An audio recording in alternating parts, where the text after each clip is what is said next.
Hello fellow YouTubers, Bear Prepper here. I was getting ready to make some Italian bread and kind of show you what I do so I don't have to make bread all the time.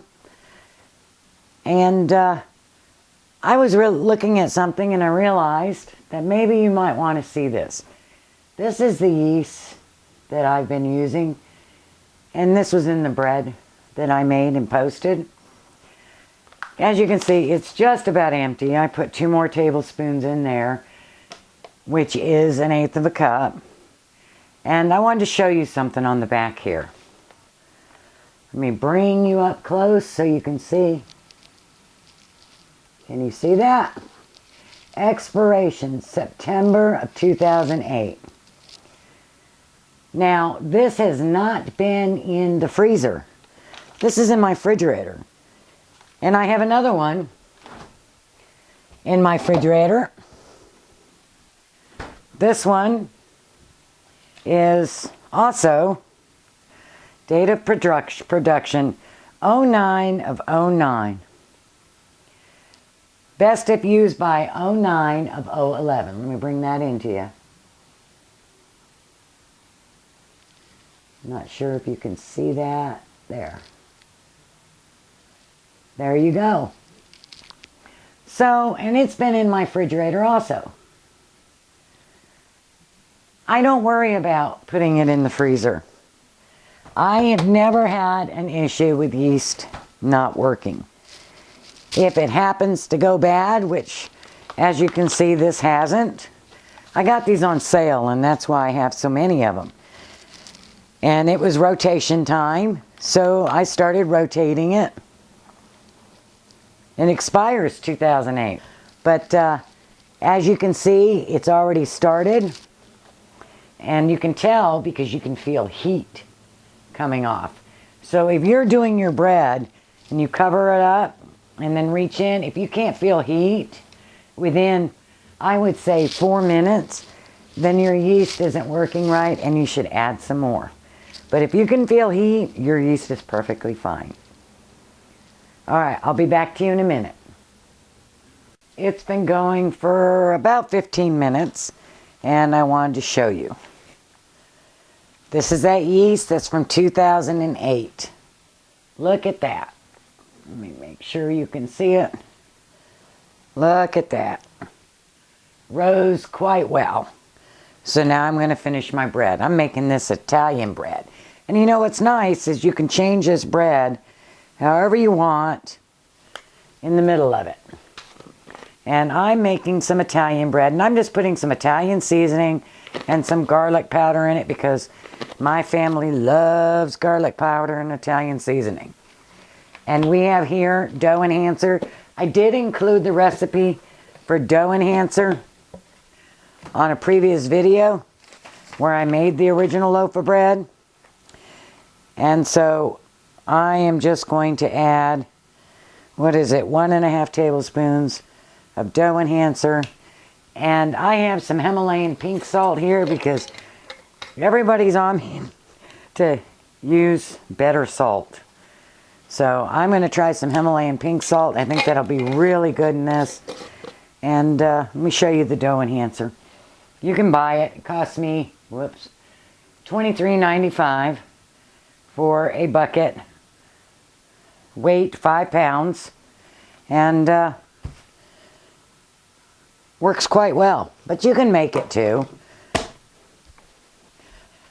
I think I make enough stuff, so I'm not making it. And then we'll add the rest of our flour. Now remember,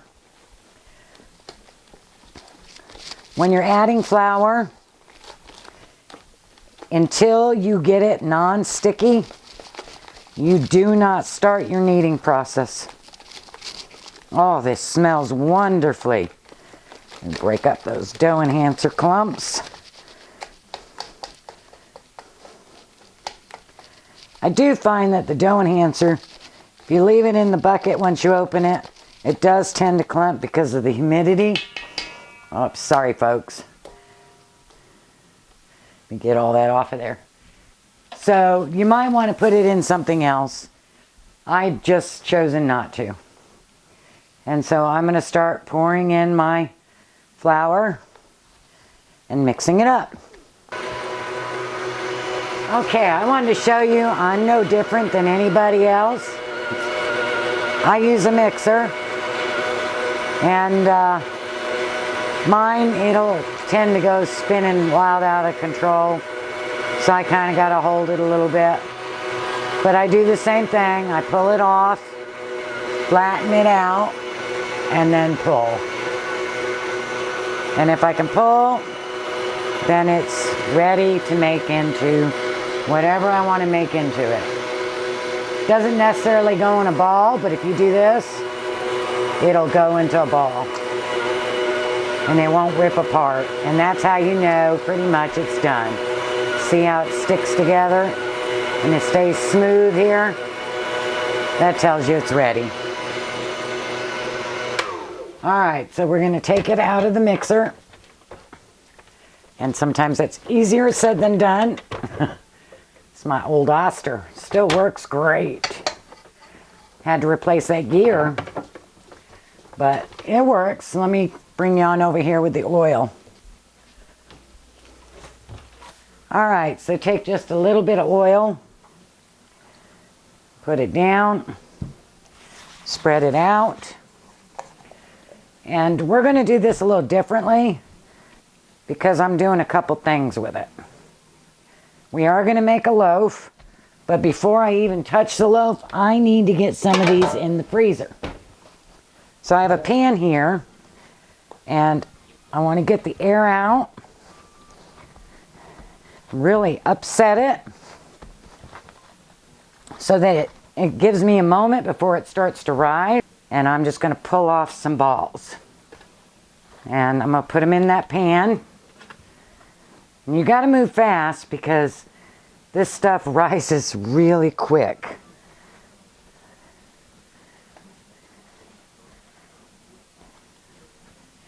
And I will be back to you, I guess, when I'm done. I'm going to throw these in the deep freeze.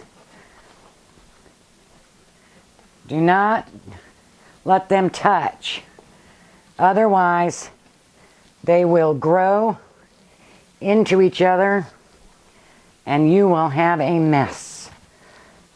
Because, like I said, they rise fast, so you want them to be far enough away from each other so they won't rise into each other. You want to freeze those in the deep freeze. And I have a little extra here. My daughter loves breadsticks. So I'm going to roll her a couple of breadsticks. That's a tiny one. We'll see how big it gets. This is about a pencil. And then let's punch that down. And I'm going to do something a little different because I had a loaf get a hole in it. I was not happy with that. So I want to make sure I got no holes. And I have a greased pan here. And what I'm going to do is punch it down into it. It's one of my bigger pans. And then try to smooth out the top a little bit.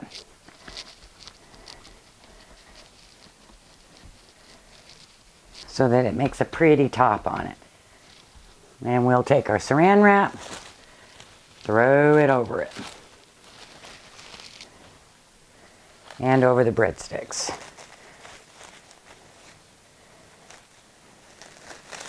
Don't you just hate saran wrap sometimes? Sometimes it just doesn't want to cooperate. There we go. And we'll let that rise. Whoops. Probably couldn't see a lot of that. There we go. You can see that little one back there? That's a pencil size. So once you freeze the balls, and you go ahead and bag them in a Ziploc. And when you use them, you just simply pull them out, put them on your baking sheet, and let them rise.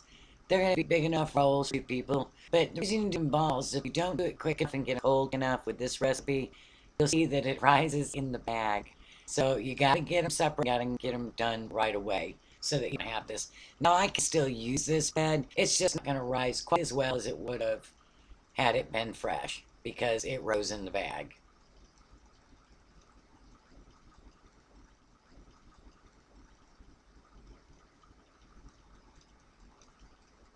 And that's the one that was like a pencil.